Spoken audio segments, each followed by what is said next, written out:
보러 와요 새보라 같이 새를 봐요 새보라 함께 새를 봐요 새보라 새보라.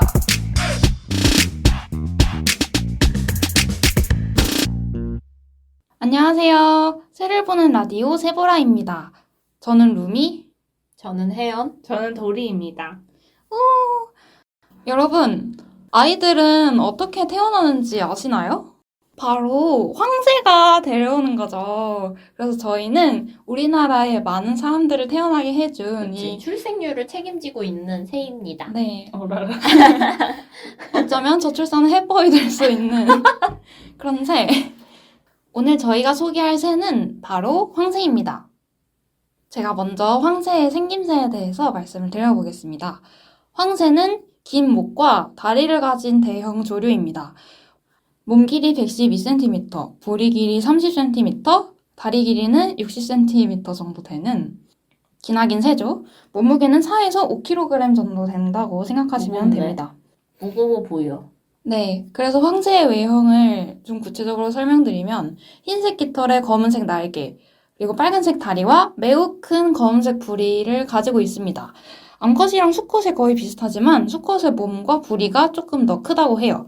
그런데 이제 날개깃이 검은데요. 그래서 이제 날개를 접고 있으면 마치 꼬리 쪽에 있는 뒷부분이 검은색처럼 보입니다. 그러니까 꼭 두루미처럼 날개깃인데 꼬리인 것 같이 보이는 구조라고 생각을 하시면 되겠습니다. 발가락은 4개 있어요. 앞에 3개, 뒤에 1개가 있는데 그 뒤에 발가락이 길기 때문에 나뭇가지를 움켜잡을 수 있는 구조라서 나무 위에서 생활을 할 수가 있습니다. 두루미랑 다르네요. 그렇습니다. 이제 뒤에 가서도 설명을 드릴 텐데 저희가 백로, 두루미, 황새 이렇게 주로 헷갈리시거든요. 학이다 이러면서 그러니까 희고 긴 새다라고 통칭이 되는 경향이 있는데 한번 구분할 수 있는 팁을 마지막에 드려보겠습니다. 그리고 이제 황새의 특징 중 하나는 바로 부리부리한 눈이죠. 홍채가 옅은 노란색 그리고 붉은색 아이링을 가지고 있습니다. 그래서 무서운 타입이네. 그쵸, 이제 보고 있으면 무서워? 약간 쫄게 되는. 붉은색 아이링이란 건 쉽지 않은데. 괜찮아요. 뭐야? 붉은색도 관상이 좋아요. 그렇단 거지. 아, 친절해요. 확대가 안 되네. 이게 눈 주위에는 이제 털이 없어서 피부 밑 혈관이 좀 이제 도드라지게 보이는 거라고 보시면 아, 되겠습니다. 진짜요? 네. 아이링이 아니라 털 뽑아놓은 네. 거아니에요? 사실은 털이 없는. 좀 슬픈데. 그리고 이게 잘 안 보이는데 부리 아랫부분도 털이 없어요. 아, 진짜? 네. 빨개요 거기도. 빨개요, 어머, 거기도. 몰라. 그래서 약간 두루미 같다. 그렇죠. 이제 두루미는 머리가 대머리인데 황새는 목이 돼. 그렇죠. 대목. 눈이랑 턱 쪽이 빠져 있는 스타일인 거죠. 대턱. 근데 이게 굉장히 어릴 때부터 털이 없어요. 갓 태어났을 때는 약간 조금 밝은 빨간 분홍 느낌인데 혈액순환이 덜 되는 건가? 아직 아기라서 좀 혈관이 덜 형성이 된 걸까요? 그런데 저는 이제 유조를 보면서 정말 놀란 게 애기인데 황새랑 똑같이 생겼어요. 아니, 너무 당연한- 어찌 다- 황새다. 어찌 당연할 수 너무 있지만 애긴데 너무 다 컸다. 보시면 정말 진짜? 놀라실 거예요. 왜냐면 저는 이렇게 머리가 큰 유조는 처음 봅니다. 공룡같이 생겼어요. 그쵸? 공룡의 그리고 손이 눈이 여전히 빨개져 있네요. 이거 보세요. 눈 뭐 충혈돼 있네요. 약간 그 애기인데 다분스 캐릭터 같아요. 연이 연이 이미 빠져 있어요. 아니 털이. 지금 이 애를 봐야 돼. 이 가운데 애가 날개랑 머리가 멍텅만. 왜 이렇게 머리가 커? 백로랑 두루미보다 머리의 비율이 너무 상당해서 약간 티라노사우루스 같아요. 진짜 티라노사우루스 같아요. 저 너무 놀랐습니다. 이대로 큽니다. 그리고 은근히 너무 인상이 이상해. 무서워. 빨리 큰 거지. 무서워요. 눈 빨간 게 너무 웃겨요. 나를 바라보고 있어. 약간 곁눈질로 쓱 보는 것처럼. 네.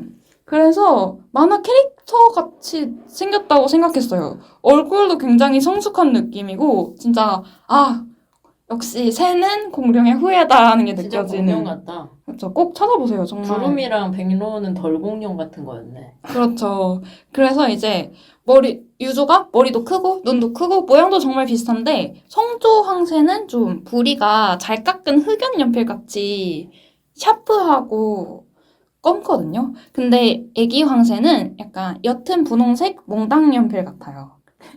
그리고 황새 애기 얘기를 계속 하게 되는데 그렇게 작은데도 눈이 굉장히 크고 검은색으로 초롱초롱합니다. 이제 근데 크면서 점점 이제 홍채가 옅은 옅어져요? 노란색이 되고 하는 거죠. 점점 더 원래 약간 까만데 네. 까맸는데 노래진다는 것은 더 점점 색소가 빠지는 광인이 거 아니야? 되는 느낌. 황새한테 더 지금 무서워. 노란색 홍채는 무섭잖아. 안 무서워. 근데 진짜 그래서 다른 유저들 애기, 약간 두루미 애기들을 보면 아 진짜 애기구나 싶은데 황새 애기는 황새 그쵸? 애기는 호락호락하지 않게. 약간 좀- 전생에도 이미 몇 번 산 맞아요. 사람 좀 네. 지혜로워 보여요. 진짜. 그래서 사람들이 좋아하는 이유가 있어. 한번 보시길 추천드립니다.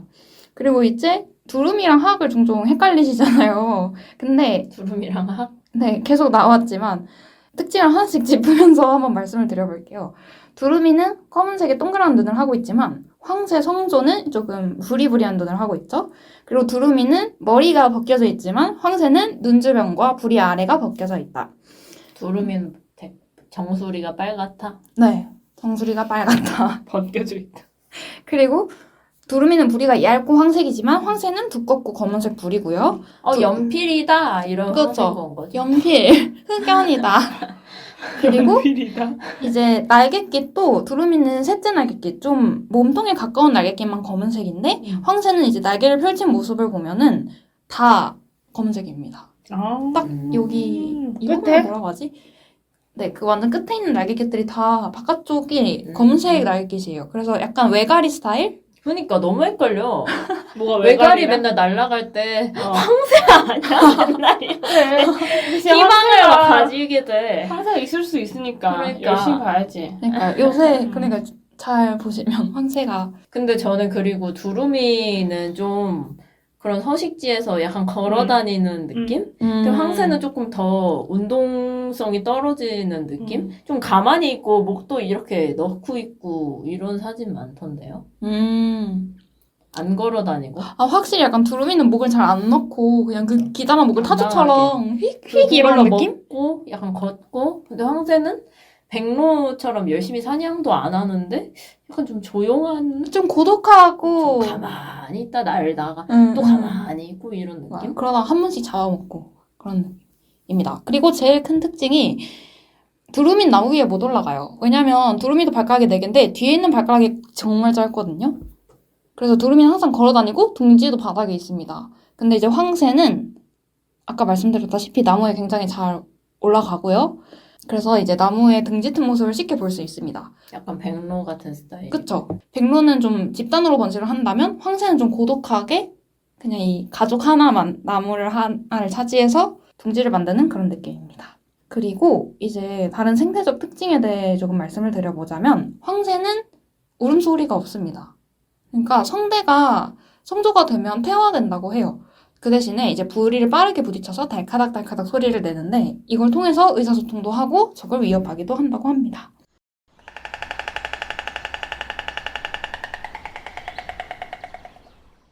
저는 그래서 마지막으로 황새의 이름에 대해 말씀드리면서 마무리를 해보려고 하는데 황새가 예전에는 한새라고 불렸다고 합니다. 이게 들어본 것 같아. 한이라는 것은 크다라는 뜻이다, 크다, 많다 이런 의미를 갖고 있다 보니까 대표적으로 한강, 큰 강, 한글처럼 황새도 우리나라의 어떤 기상을 받은 새가 아닐까라는 생각을 축인가요? 합니다. 네, 아, 오케이. 래피셜. 피셜입니다. 오케이. 그래서 생김새와 이름 유래 설명은 여기까지 드리겠습니다.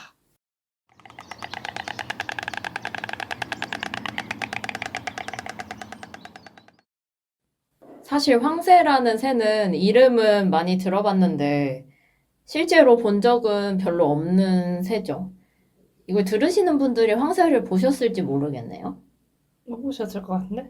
보신 분들도 있겠지만 한 90%는 못 보시지 댓글 않았을까? 부탁드립니다. 근데 예를 들면 헷갈려서 아 황새인가 봐. 약간 백로 보고 약간 황새인가 봐. 외가리 보고 황홀하고 황새인가 봐. 황홀가 약간, 아니라 이렇게 황새.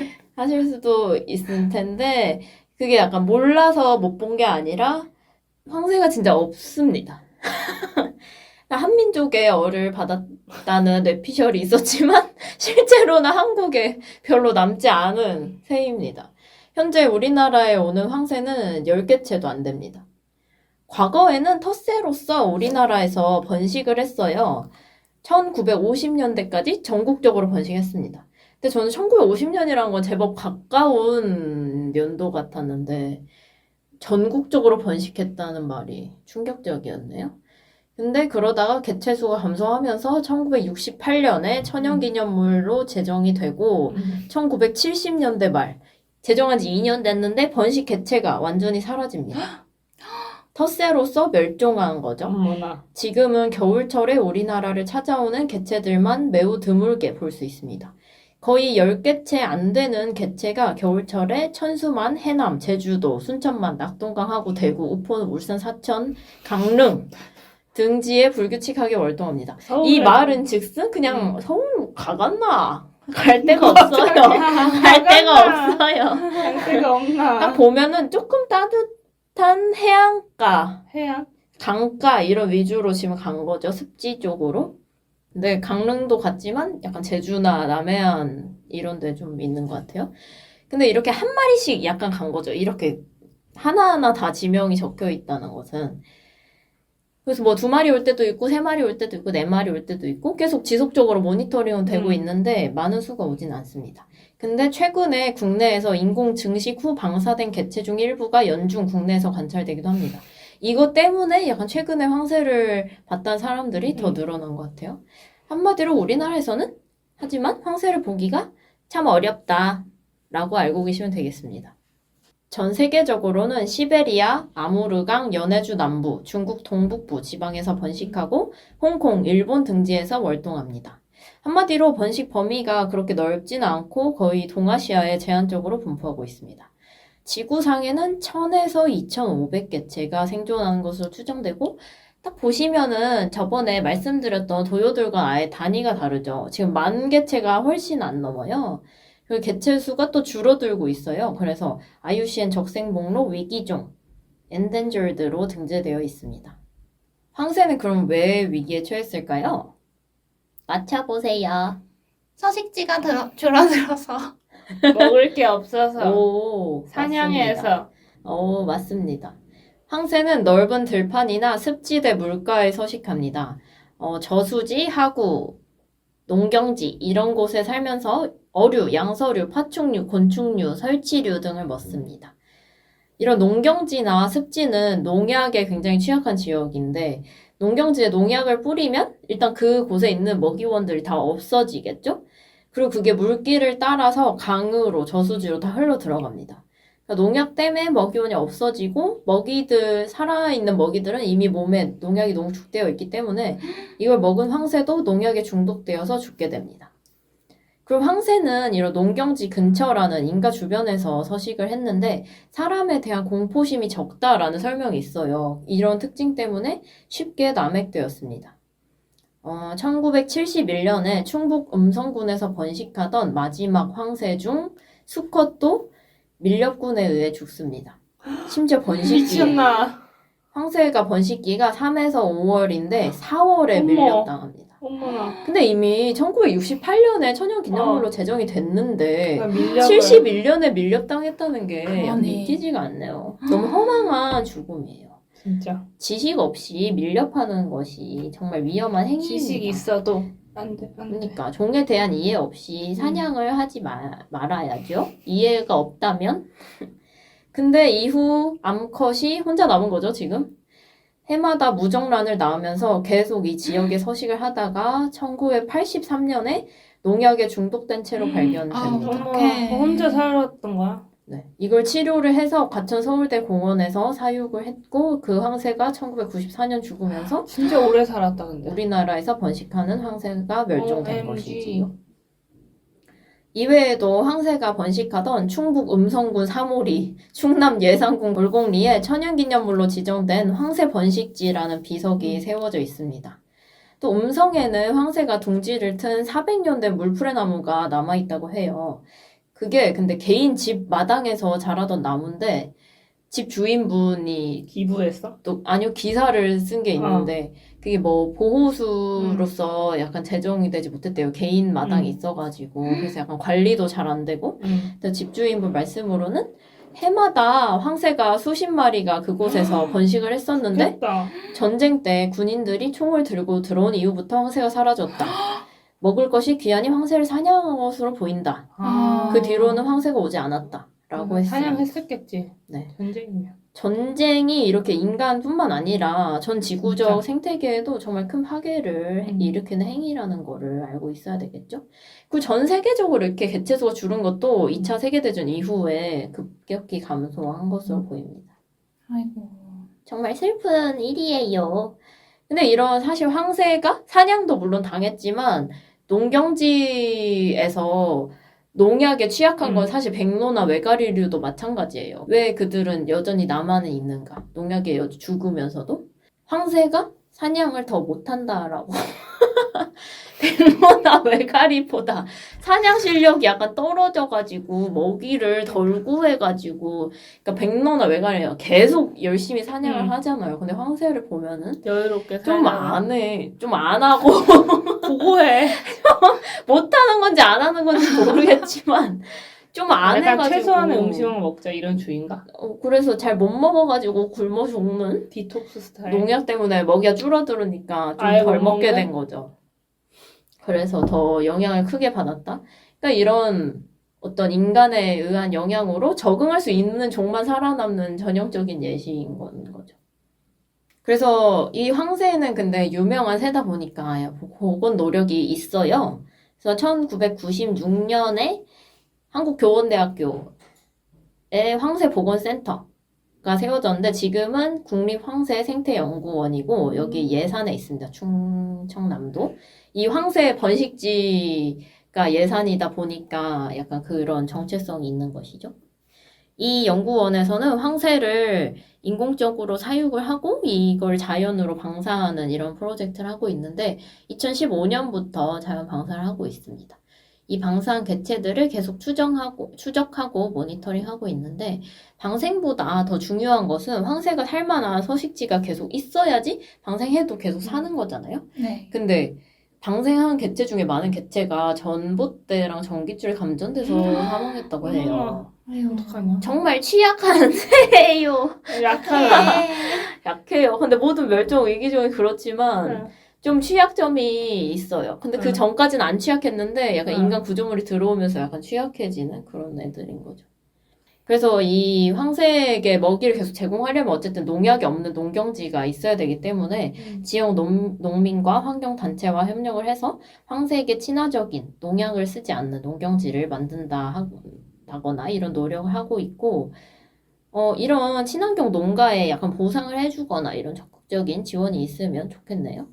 또 하천 정비 사업을 하면은 황새의 주된 먹이원은 얕은 습지인데 이 얕은 습지가 하천 정비를 하면 완전 사라져요. 그러니까 땅 아니면 물 이런 식으로 정비가 된단 말이죠. 완전 네모나게 약간 정비된다고 해야 되나 하천이? 그 깊은 하천 아니면 땅. 근데 원래는 약간 점진적으로 얕은 것도 있고 물 웅덩이도 있고 이렇게 해야 되는데 황새는 얕은 습지를 좋아했단 말이죠.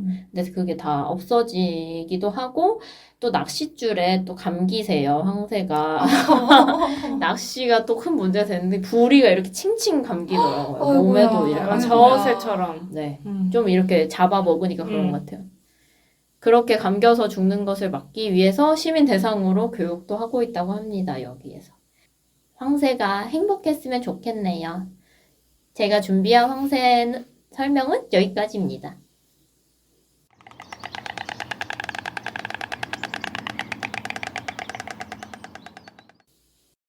그럼 마지막으로 다양한 문화에서 만날 수 있는 황새에 대해 이야기해 보겠습니다. 황새는 한국 문화뿐만 아니라 전 세계 다양한 문화권에 매우 밀접하게 닿아 있는 새 중에 하나입니다. 황새와 관련된 다양한 설화, 속담 등에 대해 얘기해 보겠습니다. 우선 황새는 예전부터 길조로 여겨지는 새였어요. 황새가 마을에 와서 무리를 이루면 그 마을에서 큰 벼슬을 할 사람이나 만석군이 태어난다는 이야기가 있었어요. 애를 물어다 줘가지고? 아니요. 유럽에서는 행운을 가져다주는 여행자, 봄의 꽃과 함께 기원하는 존재, 그다음에 마지막으로 다산의 의미가 있었죠. 엄청 낭만적이다. 맞아요. 그래서 안데르센 아시죠? 네. 네, 그래서 안데르센의 이야기에서도 모든 어린아이들이 누워있는 연못, 그러니까 연못에 막 애들이 막 몇백만 명이 누워있으면 몇백만 명이 연못이 얼마나 5대5 같은 건가요? 그러면은 연못에 황새가 와서 부모에게 데려간다고 나와 있습니다. 진짜? 네. 연못에 왜 누워있대? 애가 황새가 연못에서 사니까 거기서 이제 옮겨주는 거야. 황새가 서식지가 연못이니까 애들도 어. 서식지가 연못에 있다. 그래서 워낙 옛날에는 황새가 인간 가까이 살았고 또 둥지도 크고 크기도 크다 보니까 아이를 키우는 모습이 눈에 많이 띄었던 것 같아요. 그래서 게르만 문화권에서 특히 황새와 관련된 다양한 전설이 있어요. 게르만 신화에서 홀다라는 여신이 있는데 이 여신은 상처 입고 죽은 영혼을 다시 살려낼 수 있는 능력이 있었다고 합니다. 또 이제 여신이 있으면은 그 여신을 따르는 요정들이 있잖아요. 그리고 이제 요정들이 지하수가 흐르는 동굴을 통해 부활한 영혼을 지상으로 내보내줬대요. 근데 이때 영혼을 지상으로 보내주는 게 바로 황새입니다. 그래서 아주 낭만적이죠? 네. 그리고 사랑받았네. 완전 인기 캐릭터야. 인기 캐릭터? 인기 조류예요.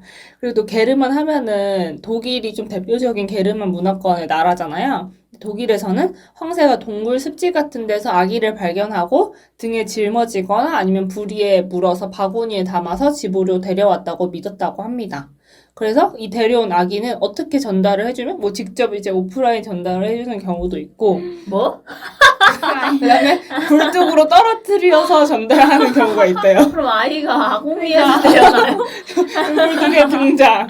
그래서 아이를 가지고 싶은 가족들은 창문에 사탕을 올려줬대요. 그럼 뭐 이제 뭐 황새가 오는데 물고기로 올리든가. 거의 할로윈처럼 이제 사탕을 둔 거죠.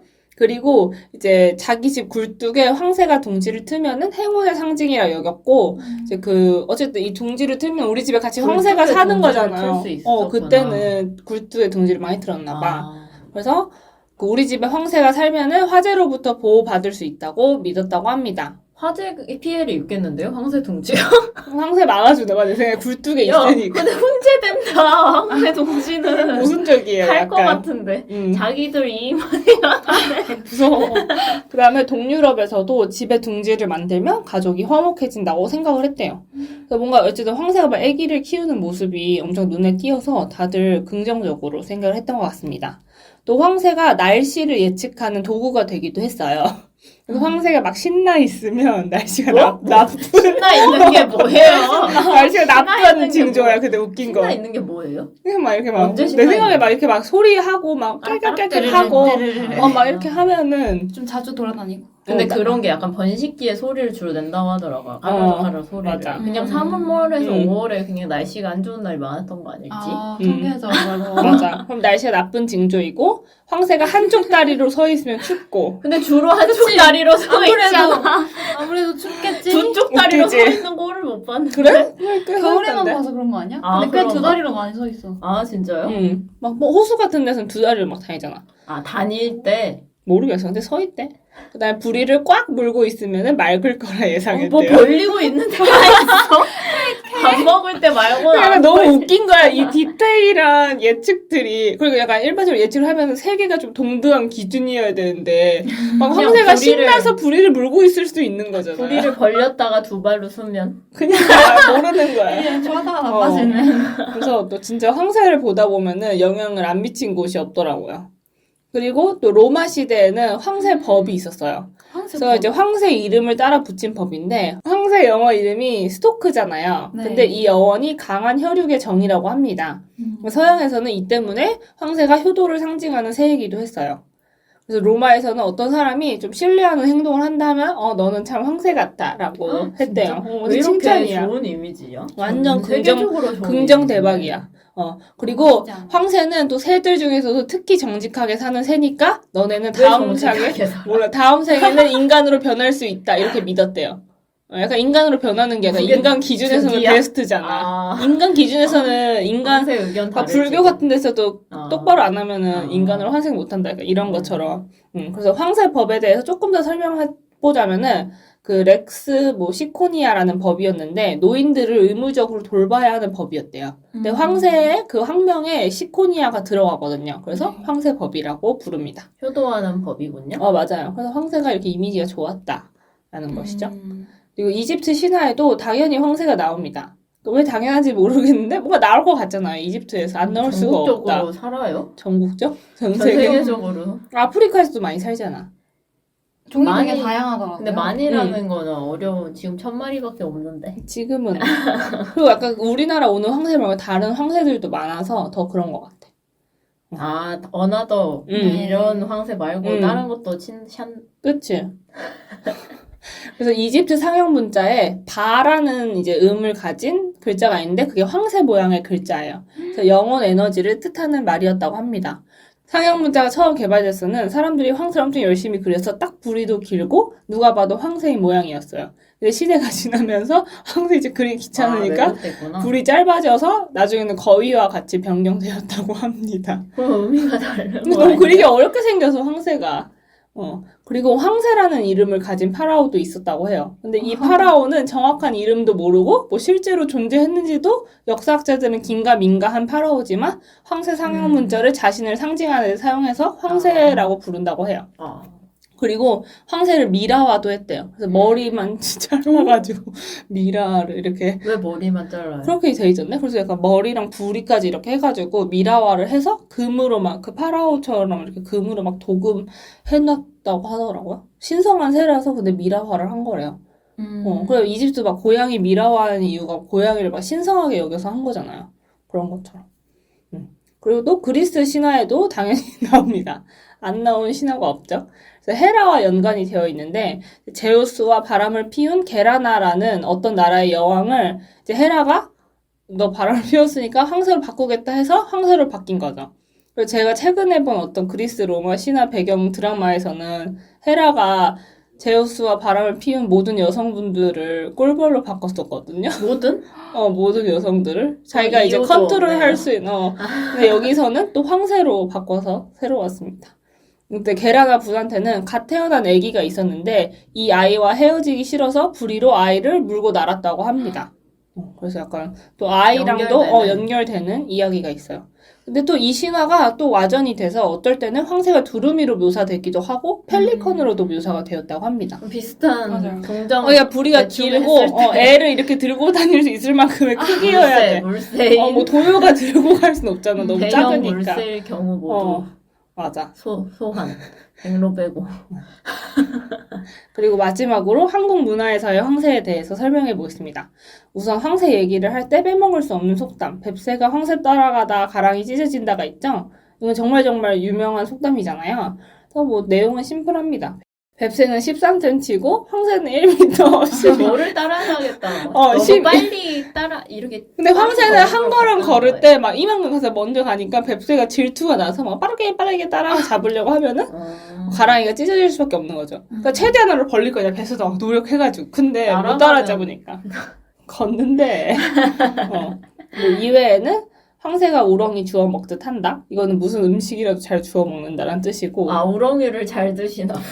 그러면 황새와 조개 싸움에 어부만 이득 본다. 서로가 양보하지 황새와 않고. 조개 싸움은 뭐예요? 그러니까 그런 거지. 뭐 고래 새우 싸움에 등 터진다는데 반대인 거지. 황새와 어부질이? 조개 싸움에 어부만 이득 그런 거 딱 어부질이지. 근데 어부가 무슨 이득을 봤어요? 그러니까 황새가 조개 잡느라 막 둘이서 실랑이를 하면은 사람이 오는 걸 신경 못 쓰니까 어부가 잡잖아. 어부지리에서도. 황새랑 조개를 다 잡는다고요? 다 잡는 거지. 이런 천연기념물을. 그리고 싱겁기는 황새 똥구멍이다. 생김새가 황새처럼 생김새가 황새처럼 희고 멀쑥하여 싱거운 사람을 조롱하는 속담. 뭐 조롱하네 또. 마냥 긍정적이지. 그러면 황새가 울었다는 그럴 리가 없다라는 뜻이래요. 안 오니까. 맞네.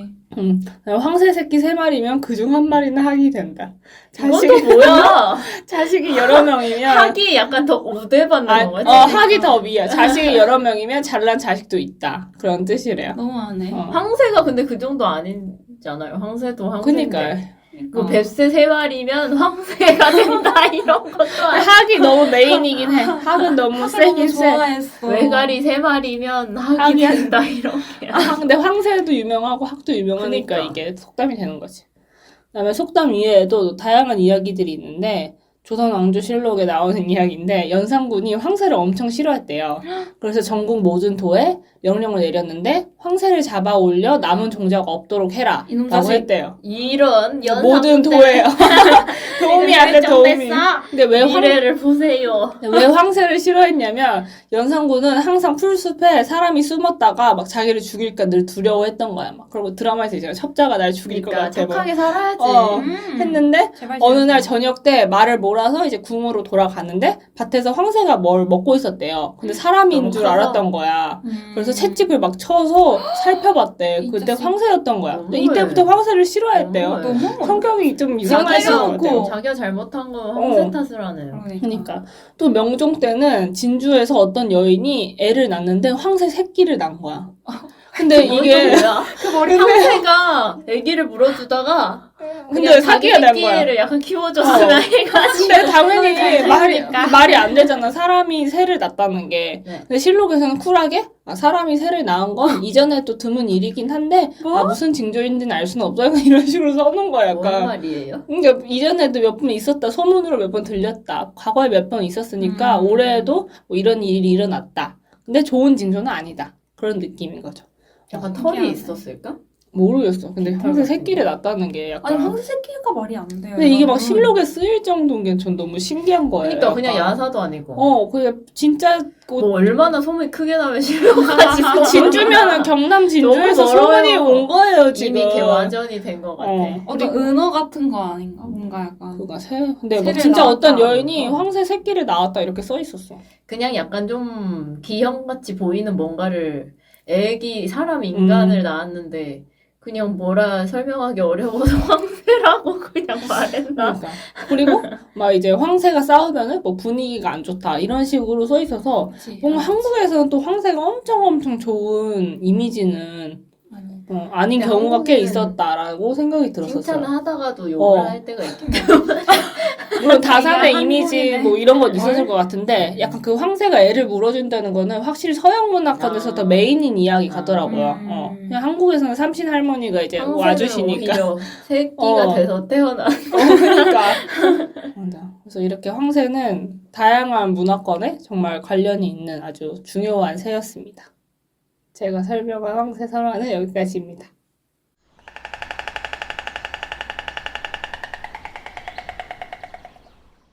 오늘 이렇게 우리에게 정말 친숙하지만 한 번도 제대로 들여다본 적 없었던 황새에 대해서 이야기를 나눠봤는데요.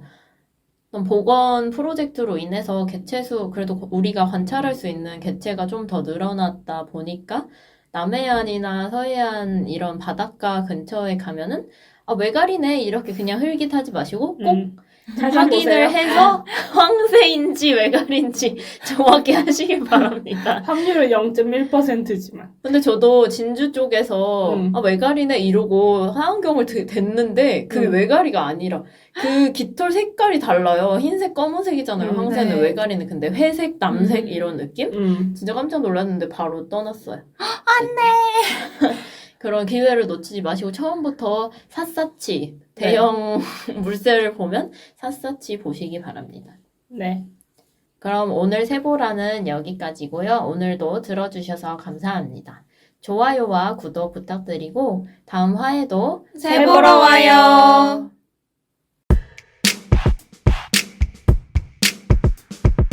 새를 보러 와요 새보라 같이 새를 봐요 새보라 우리 함께 새를 봐요 새보라 새